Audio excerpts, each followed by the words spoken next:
어떻게 하면 주일 미사를 잘 지킬 수 있고 미사를 잘 드릴 수 있는지 제가 이 방법에 대해서 말씀드리겠습니다. 안녕하세요, 김홍주 신부입니다. 여러분 너무나 반갑습니다. 오늘은 지극히 거룩하신 그리스도의 성체 성혈 대축일입니다. 우리가 그리스도인으로서 받아 모시는 성체와 성혈이 얼마나 우리 삶에 큰 힘이 되고 또 얼마나 소중한 것인지에 대해서 다시금 생각하는 그런 날이라고 할 수 있겠죠. 여러분들 매주 성당 잘 나가시나요? 이 코로나19 사태 때문에 많은 분들께서 이 상반기에 좀 각자가 가진 신앙에 대해서 어려움을 가지신 분들이 참 많으실 것입니다. 또 다시 미사가 재개된 다음에도 불안한 마음에 주일 미사를 참여하지 못하고 또 성체를 받아 모시지 못하는 분들도 굉장히 많으시지 않을까라는 생각이 듭니다. 여러분들 1년에 한 번씩 한국천주교 주교회에서 한국천주교의 통계라는 것을 발표합니다. 근데 여기서 어떤 통계보다 가장 중요한 통계 수치가 뭐냐면 이 성사율입니다. 특히 미사 참여율 퍼센테이지가 이제 통계로 잡히거든요. 이게 이제 2019년도 기준으로 18.3%입니다. 쉽게 말해 천주교 신자 5명 중에서 1명만이 주일 미사를 제대로 나가신다는 의미이죠. 상당히 마음 아픈 수치입니다. 왜냐하면 이 수치가 매년 해를 거듭할수록 떨어지고 있거든요. 게다가 상반기 같은 경우는 훨씬 더 많이 떨어졌을 겁니다. 물론 우리가 살다 보면 바쁘니까 주일날 또 쉬고 싶은데 참 성당 나가기 힘든 그런 마음들 충분히 이해합니다. 세상에 이해가 안 되는 일들이 많아요.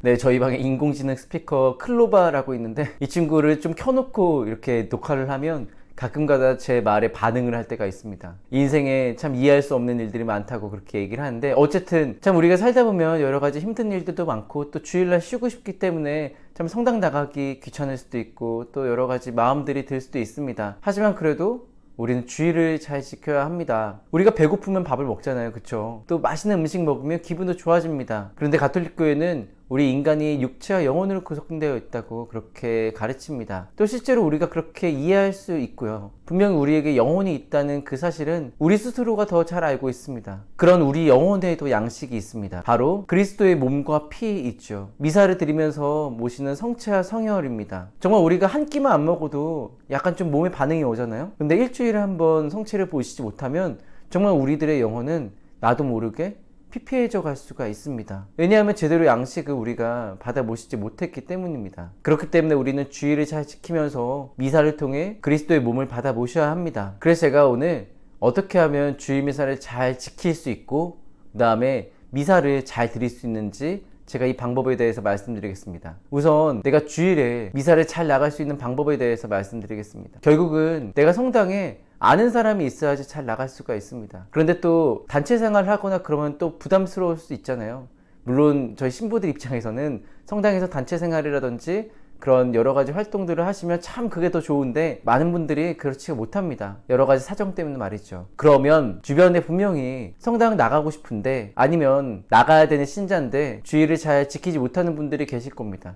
그분들과 함께 약속을 잡으십시오. 그 다음에 미사를 나가는 겁니다. 그게 가족일 수도 있고 친구가 될 수도 있고 여러 지인이 될 수도 있을 텐데, 어쨌든 주변의 분들과 함께 미사를 나가시면 좀 더 부담 없이 성당에 향한 발걸음을 옮길 수가 있을 것입니다. 두 번째는 미사를 잘 드리는 방법입니다. 이건 4가지 단계인데요. 첫 번째는 성당에 15분 전에 도착하는 겁니다. 특히 1년에 2번 이상 고해성사를 드리는 건 참 좋은 일이라고 할 수 있습니다. 두 번째는 그날 미사의 독서와 복음을 미리 읽어보는 것입니다. 매일 미사책이 있으시면 좋고요. 없으셔도 요즘은 핸드폰으로 어플리케이션이 지원되기 때문에 미리 읽어보시는 것입니다. 그러면서 일주일 동안 내가 어떻게 살았는지 이 복음을 기준으로 해서 내 삶을 성찰해 보는 것이죠. 세 번째는 미사 지향입니다. 내가 정말 기도해주고 싶은 사람들이 주변에 있을 수도 있잖아요, 그렇죠? 그러면 한 3명 정도 한번 기억해 보십시오. 그 다음에 마지막으로 4번째는 파견성가 부를 때 나오시지 마시고 다 끝나신 다음에 마침 기도까지 다 끝나고 한 5분 정도 앉아 있어 보십시오. 그러면서 내가 받아보신 성체의 그 감미로움을 느끼는 겁니다. 그러면서 내가 얼마나 사랑받는 존재인지, 이 세상을 창조하신 하느님께서 내 안에 들어오신 것이잖아요. 아버지 하느님께서 나를 얼마나 사랑하신 분이신지 다시금 우리가 마음으로 되새기고 일주일에 다시 살아갈 수 있는 그런 마음을 다잡는 것입니다. 이렇게 4가지 단계, 15분 전에 성당 일찍 도착하고 그날 독서와 복음을 미리 읽어보면서 내가 정말 기도해주고 싶은 사람을 생각해보고 내가 미사 중에 받아보신 성체의 감미로움을 미사 끝난 다음 5분 정도 느껴보는 것, 이 4가지 단계를 실천해보시면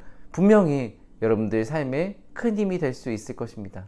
네, 오늘 여러분들 좀 귀찮으시더라도 꼭 오늘 미사 드리셨으면 좋겠고요. 그렇게 내가 얼마나 사랑받는 존재인지, 아버지 하느님께서 나를 얼마나 사랑하시는지 그리스도의 성체를 통해서 느낄 수 있는 오늘 소중한 하루 될 수 있었으면 좋겠습니다. 영상 끝까지 시청해 주셔서 진심으로 감사드립니다. 그럼 하느님의 사랑과 그리스도의 은총이 가득한 하루 되시기를 희망합니다.